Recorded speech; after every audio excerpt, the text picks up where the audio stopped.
SEMACO, c'est une institution de justice alternative.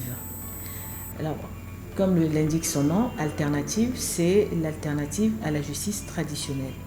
C'est une possibilité qui est donnée aujourd'hui seulement aux opérateurs économiques, dans le monde des affaires, de pouvoir régler leurs différends au SEMACO avec la justice alternative qui aujourd'hui se déploie sur deux procédures qui sont l'arbitrage et la médiation.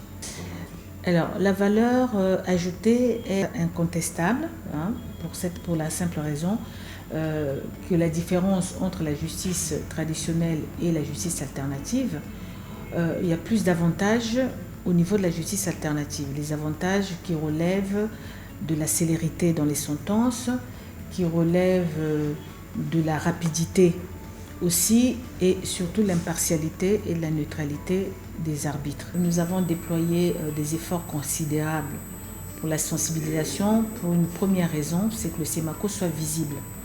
La deuxième raison, c'est d'aider les entreprises à s'approprier de cet outil qui pourrait les aider à l'assainissement du milieu des affaires et au développement de leurs entreprises. Parce qu'aujourd'hui, une entreprise qui est en conflit devrait avoir une solution dans les 6 mois, sinon dans les 2 mois ou dans les 6 mois qui suivent. C'est ce que propose le SEMACO aujourd'hui. En termes d'engagement, il y a eu des promesses qui ont été concrétisées par la signature d'une charte des entreprises. La signature, elle a été faite par des organisations patronales, par quelques grosses entreprises et nous avons fait également une sensibilisation sur l'insertion des clauses compromissoires et des accords de médiation dans les contrats. Bon, évidemment, les nouveaux contrats, on va les avoir là. Depuis 1 an, les entreprises insèrent les contrats et les litiges vont peut-être naître d'ici 4-5 ans. On ne le souhaite pas, mais au moins c'est la durée d'un contrat avant que le litige ne naisse. Donc nous osons espérer que d'ici 5 ans, on peut atteindre une vitesse de croisière pour le SEMACO dans ces eaux-là. C'est bien évident que nous sommes une complémentarité au niveau de la justice étatique. Pour quelles raisons? Déjà pour désengorger les tribunaux, le tribunal de commerce, qui aujourd'hui croule dans un contentieux qui devient complexe au niveau des affaires. Donc il fallait un lieu adapté, un espace adéquat pour le règlement des litiges d'affaires. Donc pour cette raison-là, nous ne parlons pas de rivalité. La complémentarité est aussi dans les actions de la justice étatique au niveau des procédures du SEMACO, à savoir l'exécution des sentences, qui n'est pas obligatoire puisque la sentence du SEMACO fait autorité de choses jugées.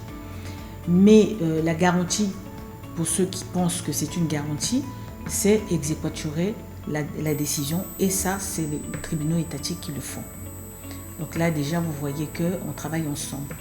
Il y a également les auxiliaires de la justice, qui sont les avocats, les notaires, les huissiers, qui sont aussi nos partenaires, parce qu'ils ont le client, ils nous conseillent et ils préparent le client à la stratégie de l'arbitrage et de la médiation. Donc moi, je pense que les choses sont claires, c'est plutôt une complémentarité. Il y a certains avocats qui ont bien vu l'arrivée du SEMACO, qui nous soutiennent. Les entreprises sont contentes aussi d'avoir le SEMACO et le conseil des avocats. Moi, je pense qu'on devrait travailler en bonne intelligence. Ça marche bien dans les autres pays africains. Pourquoi pas nous? Nous sommes déjà en retard. Alors, rattrapons un peu ce retard. Il faut que les choses marchent. J'ai envie de m'adresser au pouvoir public qui sont signataires de ces actes uniformes.